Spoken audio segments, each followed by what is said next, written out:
Now, in the book of Daniel, a transition has taken place. We saw the fall of the Babylonian Empire in chapter 5 and the rise of the Medo Persian Empire in chapter 6. And Daniel is still around as this transition takes place. According to Daniel 7, verse 2, the four winds of heaven are stirring up the great sea. God has used his holy angels to agitate the great sea of humanity to stir up these Gentile empires that dominate the world throughout Gentile history. In the Bible, this is known as the time of the Gentiles.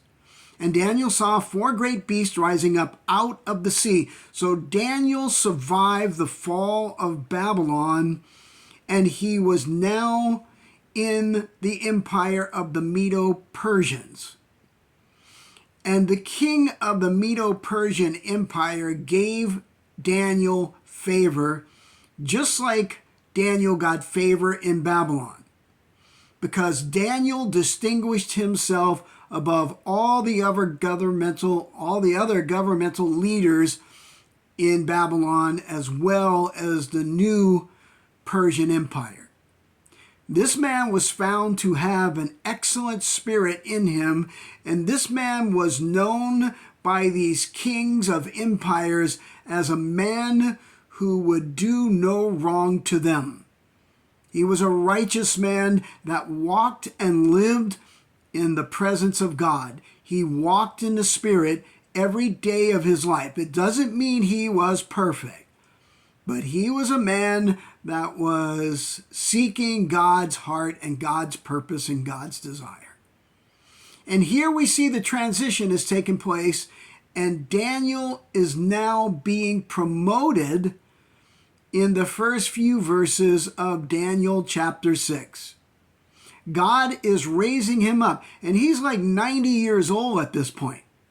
Most people, when they get in their elderly years, they think that God is done with them. They think that God can't use them. So if you're an older person and you're watching this video, you need to know God may still have a plan and a purpose for you as long as you remain loyal to him, as Daniel did. And Daniel kept the faith to the end of his life. And I encourage you, keep the faith, because God will use you in ways you never thought possible.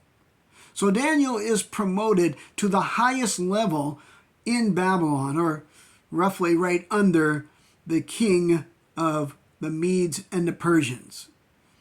And Daniel distinguished himself as an upright leader in the kingdom. And that is what God is looking for. But when God promotes a man, raises a man up, puts a man in a position, there will be those who get jealous. There will be those who are envious, and they don't like this man Daniel getting a promotion. And so they gather themselves together. They take counsel together, and they make a plot. They try to find a way to destroy this man Daniel, and they wanted this man removed. They didn't just want him removed, they wanted him dead. They wanted him thrown into a lion's den, because they feared this man Daniel every day. But the reason they feared him is because he had powers that they could not obtain through their own false gods. He had the very power of God operating in his life. And because of this power, and because of his testimony and his witness and his promotion, these men became jealous, and they plotted against this man. They wanted him dead. And so now Daniel is facing a situation where they convinced the king to make a law that for 30 days, no one can pray to any other god or worship any god except the king. How would you like to be in that place? How would you like to be God for 30 days? Kind of silly, right? Actually, it's pretty dumb. But they made a law and they played on the king's ego because the king was basically a good guy that liked Daniel. But they tricked him. They made this plot and they set Daniel up. And when the king found out that Daniel went home and got into his upper room and knelt down on his knees and prayed to his God 3 times that day, as he usually did, because that was his custom, those little rats, those guys who plotted against Daniel, went straight to the king and said, look, we got proof that Daniel defied the decree, the law that you passed, that law that makes you God for 30 days. And the laws of the Medes and the Persians couldn't be changed. And so the king found himself in a difficult situation. A man he liked, possibly even loved, I'm sure he spent a lot of time with the man Daniel, is now going to be sentenced to death by the king because the law of the Medes and the Persians have the final word. And so Daniel gets thrown into the lion's den. An innocent man, no fault was found in him. They plotted, they tried to find something, but they had to pass a law that would cause him to violate the laws of his God. Now, Daniel is a Hebrew believer, and Daniel cannot bow down to false gods. It would be a violation of the law of his God.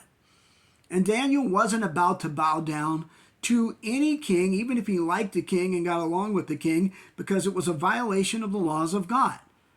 And when the government passes a law that causes you to violate the laws of God or to go against your conscience and your convictions, just say no.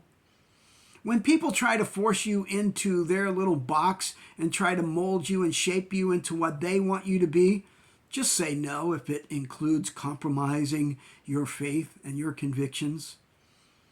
That was Daniel's situation. Well, Daniel got thrown into the lion's den. But Daniel was safe in the lion's den because his God shut the lion's mouth.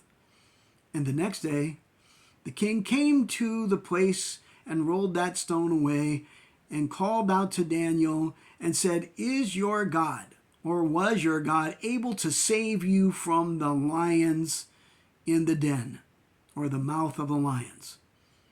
And Daniel said, live forever, O king.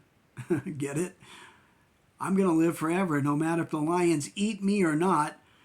And you can live forever too if you just put your faith in the God who saved me all night from the lions. Now, you may not know a lot about the Bible, but according to the Bible, we are all kind of in a lion's den. The world that we live in is a lion's den, and the devil, Satan, is a roaring lion, walking to and fro, seeking whom he may devour. He wants you dead. And he will use people to plot against you and try to destroy you, but no weapon formed against you will prosper if you trust in your God. Daniel trusted in his God, and the lions had no power over the man, Daniel. And some people say, well, maybe the lions weren't hungry that night. Well, there was a lot of lions in that den. And the punishment of those guys that plotted against Daniel finally came, and they gathered up those men who plotted against Daniel to kill Daniel and to trick the king, and they gathered them up and all their family members and threw them into the lion's den. So the pit that they tried to dig for Daniel, they fell in themselves, and they all died, and they were eaten and clawed to death before their bodies even touched the bottom of the pit. So no one can say the lions weren't hungry. It's not that the lions weren't hungry. It's that the Lord was with Daniel in the lion's den. Are you facing something right now? Are they plotting against you? Are they wanting you dead? Have no fear. Trust in your God, and he will be with you in the trial or the tribulation of the lion's den. Have a great day. If you like this message, please subscribe. See you soon.